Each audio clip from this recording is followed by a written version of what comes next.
Texans general manager Nick Caserio calling fake news on the Brandin Cooks chatter following the trade of the former Texans receiver to the Dallas Cowboys for a 5th and 6th round pick and eating a decent chunk of the salary. It is the locker room number one source for Texans daily digital content. I'm Landry Locker. You can hear me Monday through Friday, 10 to 2 on Sports Radio at 610 in the Odyssey app, which is where Nick Caserio was this morning. He was on with Seth Payne and Sean Pendergast and my mans. Said a lot, but the thing that I want to focus on here is he was calling out the fake news. The reports about what the Texans could have gotten last year when they were talking to the Dallas Cowboys. We've all heard them. I was told it was a day 2 pick. Second, then third. I was told pretty decent information, I would say. I trust the information. I was told that Nick Caserio, quote, overextended himself, and that they could have gotten a day 2 pick. That's what I heard. Adam Schefter reported that Nick Caserio was holding off for a 2nd and 4th round pick. Nick Caserio didn't directly say what did or didn't happen.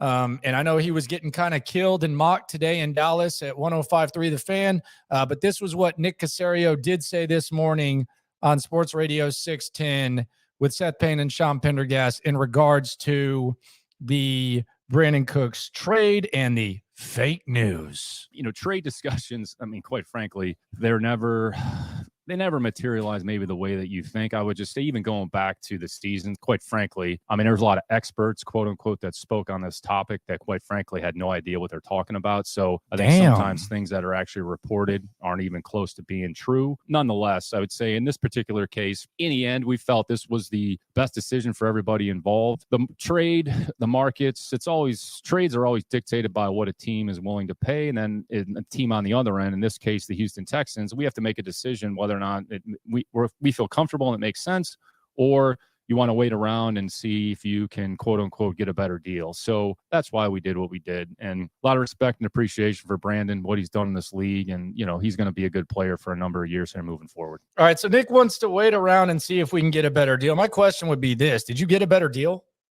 Like, did you hold off all this time and did you get a better deal? Was the 5th and 6th round pick and eating up $6 million of the salary, was that a better deal? I give him all the credit in the world for the Deshaun Watson trade, and I think he held off perfectly for that. And in the big scheme of things, that's the trade that's going to matter the most, and that's probably what's going to be measured by that and what he does with the draft picks. But did you really hold off and get a better deal? I mean, I doubt it. I doubt you were going to get much worse than what you ended up getting, and I'm fine with trading Brandin Cooks. I think Brandin Cooks needed to be traded. I mean, the damage had been done. He wanted to be moved. So there you go. But did you really get better? Furthermore, let's give Nick Caserio the benefit of the doubt. And this is what I think matters the most. Let's give Nick Caserio the benefit of the doubt. And let's say he's right. Everybody else is wrong. Adam Schefter's wrong. Whoever's saying what they're saying out of Dallas at 105.3 The Fan is wrong. Whoever told me that information is wrong. And let's pretend Nick Caserio's right.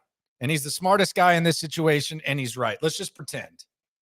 Even with that said, the handling of Brandin Cooks the last year or so has been piss poor at best. And that's a generous grade. Piss poor at best, the way in which Brandin Cooks has been handled. And allow me to explain this. On Nick Caserio's watch, at the start of camp last year, Brandin Cooks was handed a contract. He was handed a contract extension. And less than a year after you handed in that contract extension, I'm not saying hand as in, he earned the contract extension, whatever. Less than a year of giving him that contract extension, one of the big obstacles in getting value for him is that contract. And you're having to eat up some of that contract less than a year from when you gave it to him.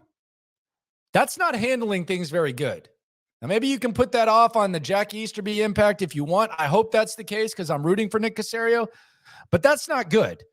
The culture, you put a C on Brandin Cooks' chest. You put the C there. He was one of the guys who was supposed to be one of the faces of the rebuild. After you gave him that contract, he wanted out. So your culture took a hit last year. So the contract and the culture took a hit. The better deal. This is where I just wonder, like, did you really hold off and get a better deal?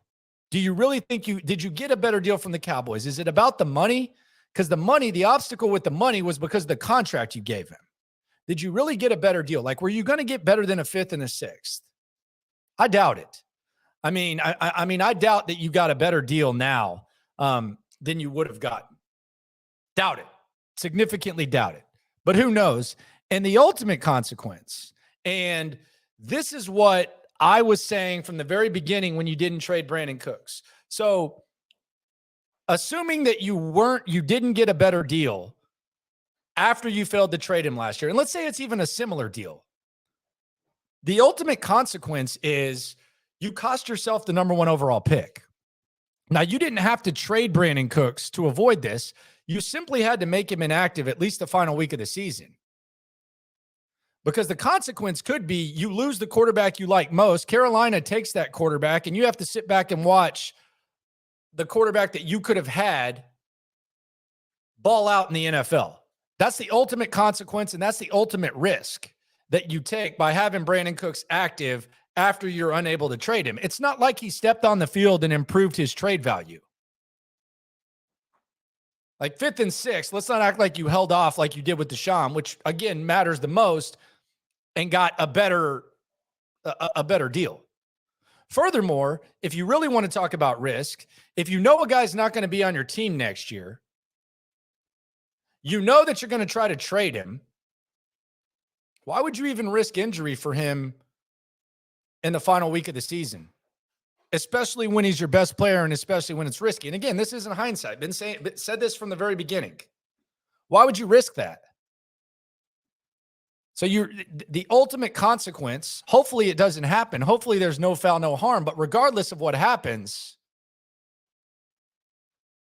you mishandled this, period. Even when you give the benefit of the doubt and assume that everyone's stupid and they don't know what they're talking about without going into specifics. So hopefully it works out. Hopefully they get the quarterback they want. But the handling of the Brandin Cooks as a player, from the contract to the culture hit to putting him on the field and allowing him to cost you the number 1 pick, to risking him being injured so that you couldn't trade him, regardless, made a mistake. So I'll go ahead and call myself dumb. I'll call Adam Schefter dumb. I'll call anyone dumb who's saying what the Texans could have gotten. We don't know. Okay. We'll give you the benefit of the doubt. We'll go fake news like Nick Caserio and say it was dumb. Okay. I don't have a problem being dumb. Won't be not the first time, won't be the last time. Sure, it won't be the last time with Adam Schefter either. But you know what? As a whole, from before that moment, the question moment with the Dallas Cowboys and the trade negotiations last year, to after that, where you allowed him to cost you that number 1 pick, that was dumber. So I'll be Harry, Nick Caserio can be Lloyd, and we can be dumb and dumber, because that's the way that Brandin Cooks situation was handled. It was handled foolishly. It was handled recklessly. So we can go get in the puppy mobile. We can drive to the draft, and hopefully Nick Caserio finds his franchise quarterback, and hopefully Nick Caserio turns this thing around, because he does deserve credit for the Deshaun Watson move, and he did inherit a mess, God knows, and I'm rooting for him. I want Nick Caserio to win. But when it comes to the Brandin Cooks thing, let's just pretend that it is fake news. Let's pretend it's not true. I'll be dumb, but everything else in the entire way in which Brandin Cooks has been handled the last, I don't know, however long it's been, less than a year, you can be dumber, sir. Hopefully there's no consequence, though. Sometimes bad actions don't generate terrible results, and I hope that's the case, because I'm rooting for you. I'm pulling for you. And I do like Nick a lot, but let's not deflect. Let's not get semantic. You didn't hold off and get a better deal when it came to Brandin Cooks. He cost you that number 1 pick. Again, not hindsight. And as a whole, from the contract to the culture to the potential ultimate consequence and the risk, not great. This has been Harry. Shout out to Nick Caserio, Lloyd. No matter what happens with the Texans, hopefully This is a thing of the past, and better days are ahead. We're all in this together. Have a good one.